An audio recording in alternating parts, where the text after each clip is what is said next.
In this video, we're gonna break down how you can analyze a rental property so you can tell if it's a good deal or not. Understanding this could be literally the difference between buying a property that makes you money or buying a property that costs you money every single month. We're gonna be breaking down where you can get each individual number and how to tell if it's accurate. This way you can use this to tell if a rental property by you is good or not. So how do you tell if a rental property is a good deal? A rental property is a good investment if it makes us cash flow every single month. Cash flow is simply just the passive income you make from real estate. The formula for cash flow is the income you make every single month from a property minus all of the expenses. So for example, if a property rents for $2,000 per month, that's your income. And if it costs you $1,500 a month to run the property, then you take $2,000 minus $1,500 and that's $500. That means you are making $500 in passive income or cash flow every single month from that property. But that's not the only metric you'll need. How will you know if you should take this amount of money that you're going to use to buy a property and actually use it to buy a property versus invest it in somewhere else that maybe can give you a better return? That's where cash on cash return on investment comes in. It's just a percentage that tells us how much of our initial money we put down will we get back in the first year of buying a property. So for example, let's say we make $10,000 in cash flow in our first year from this rental property, but it costed us $50,000 to buy it. That means we would take $10,000 divided by $50,000 and that would equal a 20% return on investment. If I found a property that gives me 20% ROI, I'm buying it right away. Basically, you would take this 20% ROI and compare it to what the ROI would be from another investment. Let's say like the S&P 500 or cryptocurrency. The S&P 500 will give you about an 8% return every year. And if you compare that to this property that'll give you a 20% return, then it's better for you to invest that same money into the property. If the S&P 500 was higher than 20%, then we would want to invest in the S&P 500. In my opinion, if you are a beginner and don't have any properties, then what you want to look for is a property that will give you at least an 8% cash on cash return on investment with at least $150 per month per unit in passive income or cash flow.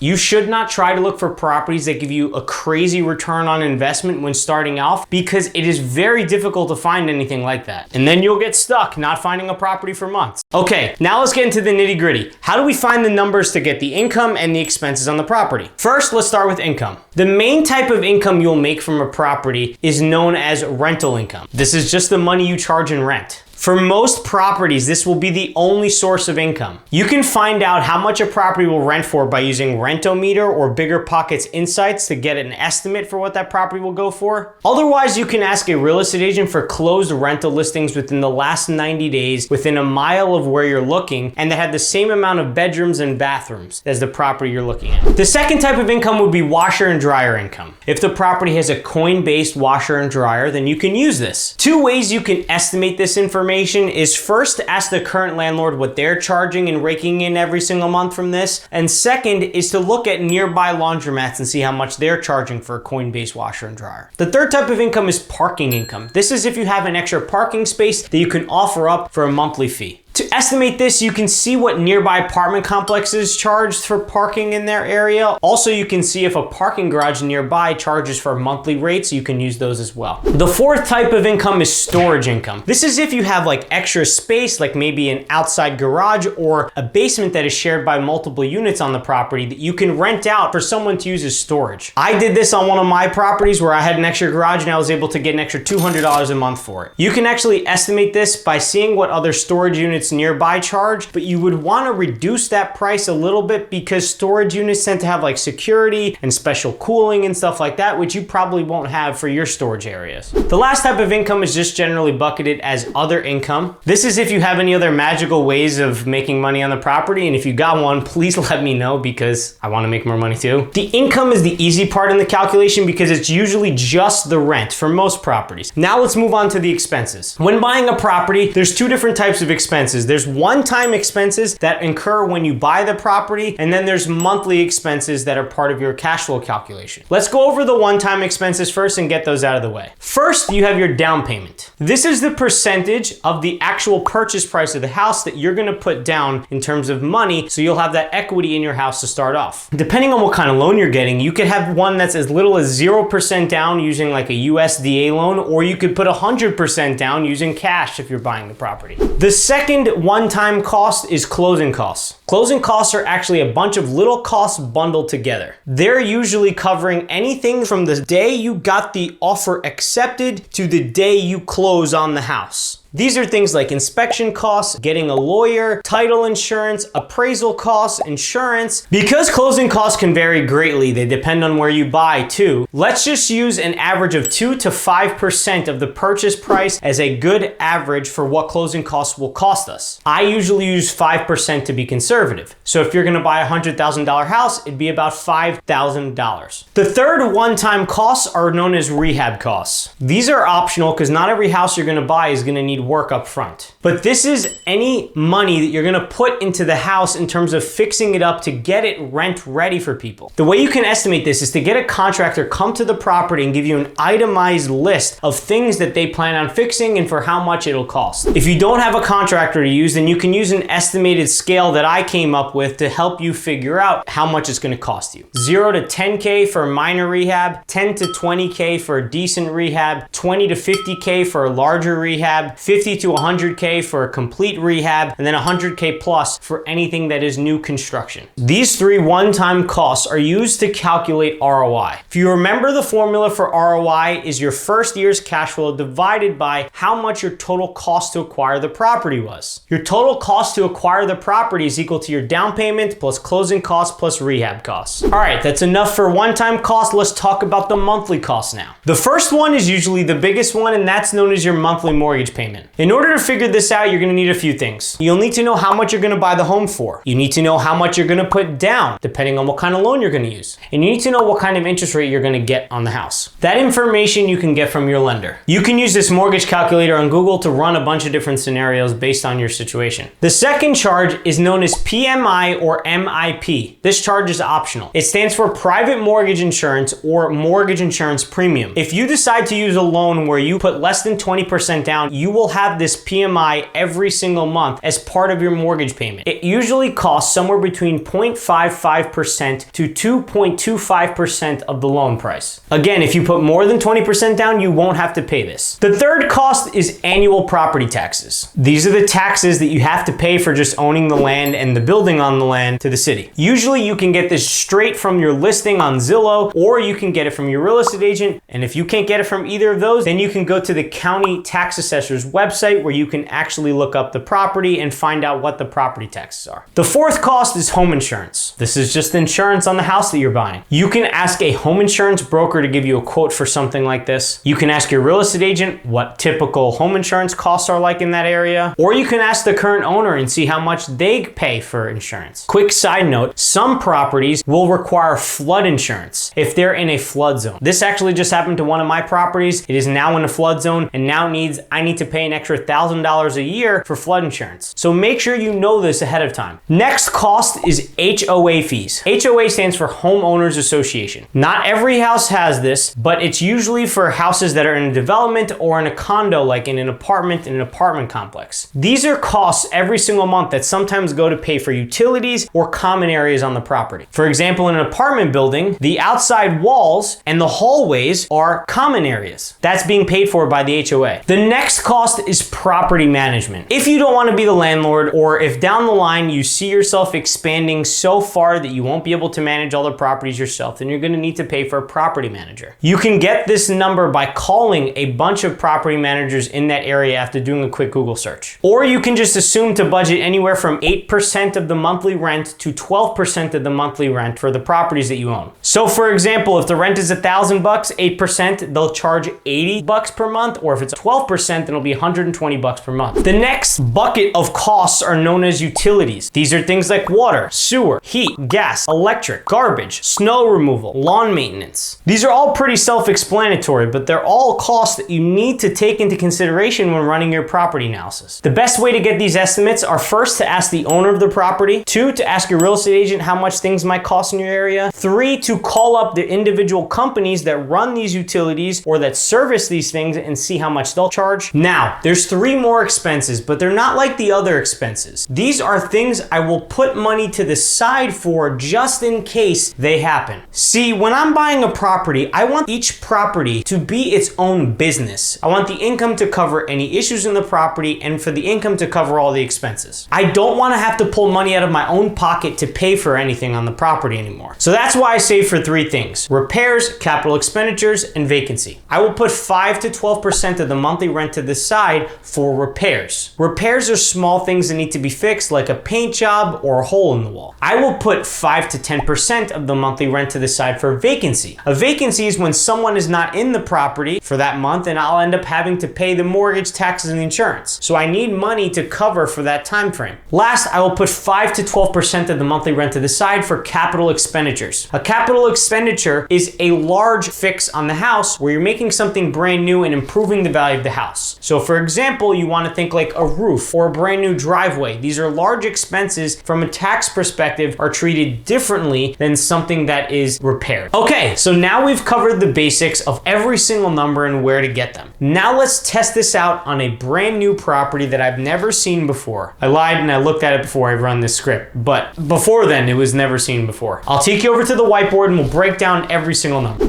Okay, so what we're going to be doing now is analyzing this property. Hopefully you see my screen and you see both the property and then you see the spreadsheet. So this is my deal analyzer calculator. You can buy, I left the link in the description if you'd like. But the first thing that I do is a random property I found in Akron, Ohio. I'll take the name of the property. I'll make sure it's in the spreadsheet. Write it down. Okay, so then after that, you'll take the purchase price. That is the first thing I look at. Purchase price of $129.99. I write that all down. Then you need to calculate the closing cost. The closing cost will be about 5% of the purchase price. So in this case, $6,495. I'm going to assume I'm putting 25% down on this property because it's a duplex and you'll need 25% down for that unless you're living in the property. I'll assume a 4% interest rate, which right now it's definitely doable. 1%, 1 point charge. A point is known as an origination fee. It's something that the bank will charge you for having a loan.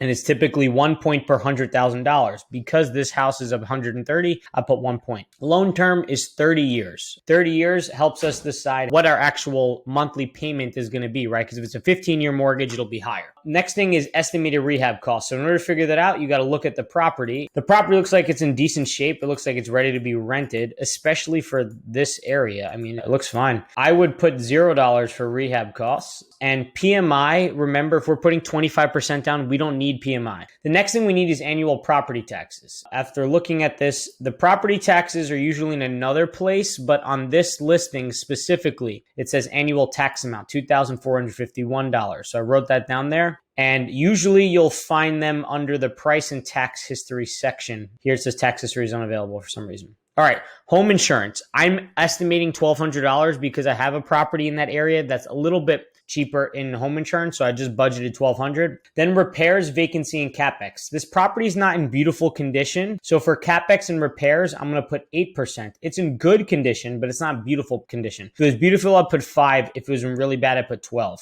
Vacancy is a 5% because it looks like it's in an area where it would get rented pretty easily in Akron, Ohio. 10% for management because I have a property manager there that will I'll pay that. But if you didn't have that, you would have to call up property management companies and see what they would charge. On the listing itself, it says, if you can see here, it says 2 to 3 bedroom unit, twinplex. Other facts, tenant pays electricity and gas. Okay, so electricity and gas, I have 0 because the tenant will be paying that. But water and sewer, heat, lawn, snow removal, we will have to pay these things. So I budgeted small amounts, $70 for water, sewer, and heat, and then $50 for lawn and snow based off of other properties. And it could potentially be a little bit higher, but a little bit lower. But our goal is to get the best estimate possible. Garbage is part of the property taxes, so I don't have to pay that. HOA fees, we don't have any on this property, so it's 0. And there's no other costs. So we're done with all the expenses. Now we need to figure out the income on the property. And so what I did was I went to Rentometer to figure out what the rents will be like. I have a paid version of Rentometer. This is not a plug, but Rentometer is what I use to find rent prices. And so if you look at the listing, it says it's a 4-bed, 2-bath. And because it's a duplex, that means each side has to add up to a total of 4-bed, 2-bath. That means each unit is 2-bed, 1-bath, or a 3-bed, 1-bath, and a 1-bed, 1-bath. I'm going to assume they're 2-bed, 1-baths for this early analysis, okay? So I'm going to assume a 2-bed, 1-bath and look for a property. See what the rents are, $764. So because remember there's 2 units, we need to multiply that number by 2. That will give us about $1,525. And so when you take the $1,525, that is the rental income, and you subtract all of the expenses, which is $1,482, you'll end up with $42 per month and a 1.32% ROI. I would not buy this property because the cash flow is too slim and the cash on cash ROI is too low. Remember, what we're looking for is $150 per month per unit and 8% ROI. The truth is, you're gonna need to look at hundreds of properties before you can find a good one that will actually make you money on the MLS. So I just want you to know that this way you don't get discouraged if you find a property that you think might work and then you run the numbers and it doesn't. It actually took me 200 properties before I was able to find my first one that made sense and I was able to make an offer on it. You may start doing this by hand, and that's okay. But if you want to make it simpler and be able to do these a lot quicker, I highly recommend you get a calculator. Either sign up for Bigger Pockets as one, or you can use mine or use any other one online. If you want mine, the link will be in the description. This is not the only skill that you need to buy your first investment property. If you want to learn step by step on how to buy your first investment property, then make sure to click the video on screen right now to watch my complete breakdown of how to buy your first investment property step by step. I'll see you over there.